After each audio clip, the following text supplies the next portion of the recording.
तो last part में हमने देखा था कि हर तरफ सी मॉन्स्टर ने तबाही मचा रखी थी और कई सारे किंग लेवल के मॉन्स्टर पानी से बाहर आ गए थे, जिसको देखकर सभी लोगों ने अपने बचने की होप छोड़ दी थी। लेकिन मैक्स ने अपने आर्क कटिंग डिस्क से कुछ ही समय में बहुत से किंग लेवल के मॉन्स्टर को मार दिया था, जिसको जानकर बाकी के स्टार ट्रेवल लेवल्स के प्रैक्टिशनर्स भी मोटिवेटेड होकर किंग लेवल के मॉन्स्टर से लड़ने लगे थे और सभी ने मिलकर एक ही दिन में 100 से ज्यादा किंग लेवल के मॉन्स्टर्स को मार दिया था, जिसमें मैक्स ने सबसे ज्यादा किल किए थे, जिसको जानकर सभी लोगों के अंदर सर्वाइवल की एक होप जग गई थी। पर तभी एक एम्परर लेवल का बीस्ट ओशन से बाहर आ गया था। अब आगे तो इस पार्ट की स्टार्टिंग में हम जिंगडू बेस सिटी के मिलिट्री बेस के अंदर का सीन देखते हैं, जहां स्क्रीन पर वार्निंग चल रही थी कि एम्परर लेवल बीस्ट पास वाले ओशन से बाहर आ गया है। तो ये देखकर वहाँ अफरा तफरी मच जाती है। तभी ये बात जान के अमेरिकन लीडर हेंजिया कंट्री के लीडर से कहता है कि जल्दी से मास्टर होंग और ली शैन को वहाँ भेजो।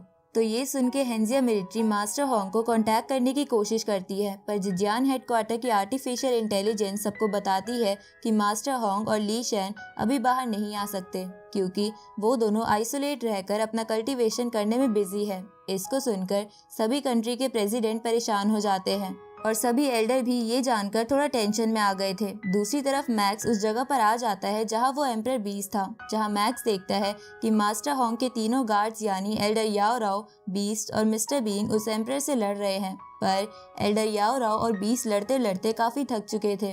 तभी मैक्स एल्डर याओ राओ से पूछता है कि मास्टर होंग और मास्टर ली शैन अकेले में कल्टीवेशन क्यों कर रहे हैं।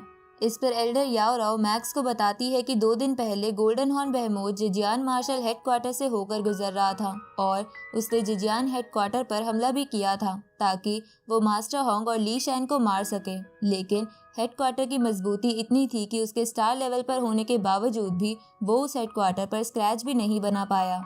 पर मास्टर होंग और ली शैन को और पावरफुल बनना था ताकि वो गोल्डन हॉर्न बेहेमोथ को मार सके। इसलिए उन दोनों ने अपने आप को कल्टीवेशन के लिए हेडक्वार्टर में ही आइसोलेट कर लिया। उसी वक्त मैक्स की नज़र मिस्टर बीइंग पर जाती है, जो उस ऑक्टोपस से लड़ते लड़ते काफी इंजर्ड हो गए थे। वहीं ये सब कमांडर स्क्रीन पर देख रहे थे, जिसकी वजह से वो परेशान होकर अपने मन में सोचने लगते हैं कि ये एम्परर ऑक्टोपस तो काफी तेजी के साथ बढ़ रहा है और हमारे बाकी के फाइटर्स दूसरी जगहों पर किंग लेवल के मॉन्स्टर से लड़ने में बिजी है। साथ ही मास्टर होंग के तीनों गार्ड भी इस बीस्ट को नहीं हरा सकते, क्योंकि इनके लेवल्स में काफी बड़ा गैप है। ऊपर से वो सब काफी इंजर्ड भी है। इस तरफ मिस्टर बीन खड़े होते हुए सोचते हैं कि अब तक इंसानों ने बस एक ही बार एम्परर बीस्ट को मारा है और वो बीस्ट भी मास्टर होंग ने मारा था, लेकिन इस बार मास्टर होंग या नहीं है। पर इस ओशन के पास बहुत सारी सिटीज और सिटीजन्स हैं, इसलिए किसी को तो इस मॉन्स्टर को रोकना ही होगा। अब वो तीनों फाइट के लिए फिर से खड़े हो जाते हैं। उसी वक्त मैक्स भी सबसे आगे आकर फाइट के लिए रेडी हो जाता है, जहां मैक्स उस बीस्ट के सामने चींटी के बराबर दिख रहा था। इधर मैक्स को सभी लोग टीवी स्क्रीन पर देख रहे थे। तभी अमेरिकन लीडर कहने लगता है कि पिछली बार जब मिस्ट आइलैंड पर मैक्स और हेंडरसन के बीच लड़ाई हुई थी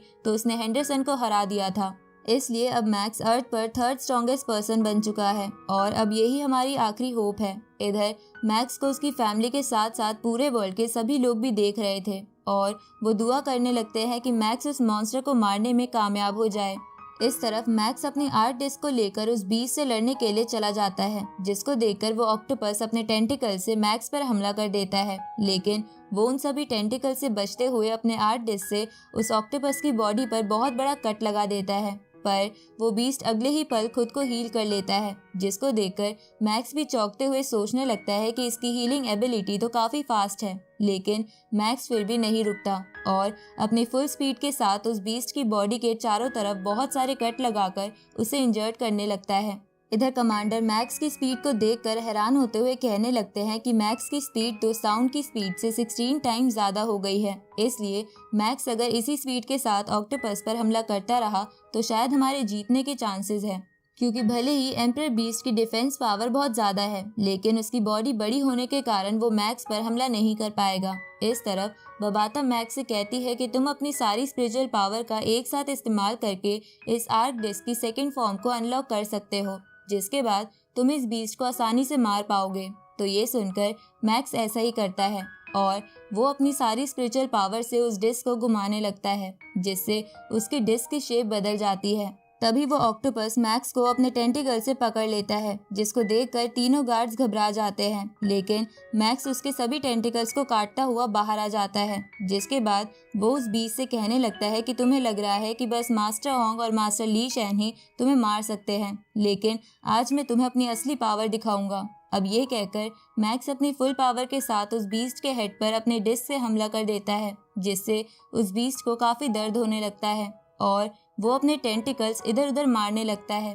तभी याओ राव कहने लगती है कि भले ही आर्ट ने उस ऑक्टोपस के डिफेंस को ब्रेक कर दिया है, लेकिन अब भी ये इस बीस्ट को मारने के लिए इनफ नहीं है। उसी वक्त वो ऑक्टोपस मैक्स पर अपने पॉइजन से हमला कर देता है, पर मैक्स अपने हेवनली शटल से शील्ड बनाकर उस पॉइजन को रोक लेता है। साथ ही तीनों गार्ड्स भी इधर उधर होकर पॉइजन से बच जाते हैं। इधर मैक्स आर्ट डिस्क के साथ कोन ड्रिल से भी उस बीस्ट पर हमला कर देता है, जिसको देखकर मिस्टर बीइंग खुश होते हुए कहने लगते हैं कि कोन ड्रिल अटैक मैक्स के सबसे स्ट्रॉन्गेस्ट अटैक के नाम से फेमस है, इसलिए शायद इससे काम बन जाएगा। तभी मैक्स अपनी फुल स्पिरिचुअल पावर उन दोनों वेपन पर लगा देता है, जिससे उसका वेपन उस ऑक्टोपस की बॉडी के आर पार हो जाता है और वो बीस्ट मर जाता है, जिसको देखकर कमांडर मैक्स के दोनों वेपन की तारीफ करने लगते हैं। वही उस एम्परर लेवल के ऑक्टोपस की बॉडी कई हिस्सों में बट जाती है, जिसके बाद मैक्स अनाउंस कर देता है कि मैंने एम्परर बीस्ट को मार दिया है, जिसको सुनकर मिलिट्री चीफ चैन की सांस लेते हैं और सभी सिविलियन के साथ साथ मैक्स की फैमिली और उसके फ्रेंड्स सभी बहुत खुश हो जाते हैं। वही हेंडरसन भी मैक्स की तारीफ कर रहा था। इधर मैक्स को पता चलता है कि बहुत सारे मॉन्स्टर सदर्न मिलिट्री बेस की तरफ बढ़ रहे हैं, तो वो भी साउथ की तरफ चला जाता है। जहाँ जाते हुए मैक्स बबाता से कहता है कि वो मॉन्स्टर सच में बेवकूफ था जो सिर्फ मरने के लिए ओशन से बाहर आया था। इस तरफ हम मास्टर ली शैन और होंग को देखते हैं, जो कि बैठकर कल्टीवेशन कर रहे थे। तभी उन्हें खबर मिलती है कि मैक्स ने उस एम्परर लेवल के मॉन्स्टर को मार दिया है, जिसको सुनकर मास्टर होंग अपने मन में सोचने लगते हैं कि मैक्स की स्ट्रेंथ इतनी ज्यादा बढ़ गई है कि अब वो ली शैन के पावर के लगभग बराबर हो गया है। साथ ही वो अर्थ का नंबर 1 स्पिरिचुअल मास्टर है, इसलिए मुझे खुशी है कि अर्थ के पास मैक्स जैसा जीनियस है। तभी मास्टर ली शैन के फाउंडेशन में चेंजेस होने लगते हैं, साथ ही उनकी स्पिरिचुअल पावर भी बढ़ गई थी, जिसके बाद वो मास्टर होंग से कहते हैं कि मैंने मार्शल आर्ट्स और योगा के यूनिक मूव्स को मर्ज करके एक स्पेशल टेक्निक बनाई है, जिसकी मदद से मैं शायद डोमेन मास्टर लेवल पर पहुंच सकता हूं। इसको सुनकर मास्टर होंग ली शैन को कांग्रेट्स करते हैं। इसके बाद ली शैन होंग से कहते हैं कि आप अकेले ही उस गोल्डन हॉर्न बेहेमोथ से लड़ने का प्लान बना रहे थे, लेकिन अब मैं आपको उसके साथ अकेले लड़ने नहीं दूंगा।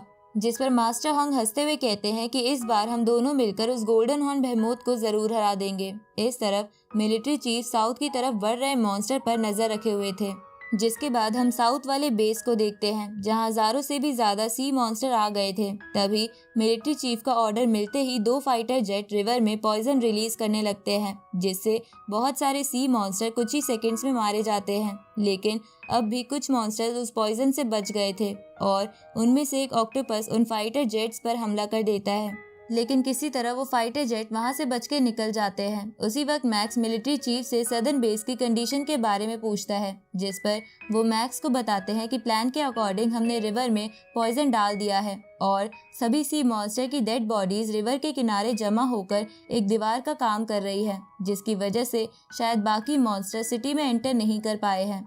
इधर कमांडर हेंजिया कंट्री के लीडर को बताता है कि अमेरिका की हर जगह पर वॉर स्टार्ट है और कुछ घंटों बाद यूरोप के 6 बेस सिटीज में मॉन्स्टर की वेव आने वाली है। साथ ही 2 घंटों के अंदर जिंगनैन बेस में भी मॉन्स्टर पहुंच जाएंगे। तभी ये सुनकर मिलिट्री चीफ कहते हैं कि हमें सी मॉन्स्टर से कोई खतरा नहीं है, यहाँ तक कि हम एम्परर लेवल के मॉन्स्टर को भी हैंडल कर सकते हैं, लेकिन हमें डर है तो वो बस गोल्डन हॉर्न बेहेमोथ से, और जब वो अपनी इंजरी हील करके वापस आएगा तो ना जाने क्या होगा। इधर मैक्स भी अपने मन में सोच रहा था कि भले ही मैंने एक एम्परर लेवल के मॉन्स्टर को मार दिया है, लेकिन लोगों के अंदर सबसे ज्यादा डर गोल्डन हॉर्न बीस्ट का है। जिसके बाद वो बबाता से पूछता है कि क्या तुमने वेपन्स को रिपेयर कर लिया है। इस पर बबाता उसे बताती है कि मैंने एक सिल्वर स्ट्रीम रोबोट को ठीक कर दिया है और जल्द ही मैं एक लेजर कैनन को भी ठीक कर दूंगी। इसके बाद हम एक आइलैंड को देखते हैं जिसके पास वाले ओशन में गोल्डन हॉर्न बेहेमोथ छुपकर अपनी इंजरी हील कर रहा था, जिसके कुछ देर बाद वो वहां से किसी दूसरी जगह जाने लगता है। इधर ये बात सैटेलाइट के जरिए हेंजिया कंट्री के प्रेसिडेंट और कमांडर के साथ साथ सबको पता चल जाती है कि गोल्डन हॉर्न बेहेमोथ पानी से बाहर आ चुका है। जिससे सभी की चिंता और बढ़ जाती है। और जब ये बात मैक्स को पता चलती है तो वो भी टेंशन में आ जाता है और बबाता से जल्दी से लेजर कैनन को ठीक करने को बोलता है। तो ये सुनकर बबाता भी जल्दी से जल्दी लेजर कैनन को रिपेयर करने लगती है और कुछ देर तक मेहनत करने के बाद वो उसे कंप्लीट कर देती है। अब मैक्स उस गोल्डन बीस्ट की लोकेशन की तरफ बढ़ने लगता है। इस तरफ वो गोल्डन हॉर्न बेहमूथ एक डिस्ट्रॉय हो चुकी मिलिट्री बेस पर आता है और वो वहाँ के सभी मेटल की चीजों को खाने लगता है, जिससे उसकी बची हुई इंजरी भी हील हो जाती है और वो पूरी तरह रिकवर हो जाता है। जिसके बाद वो वहाँ आसमान में आकर बहुत तेज चिल्लाने लगता है और इसी के साथ ये पार्ट यहीं पर एंड हो जाता है।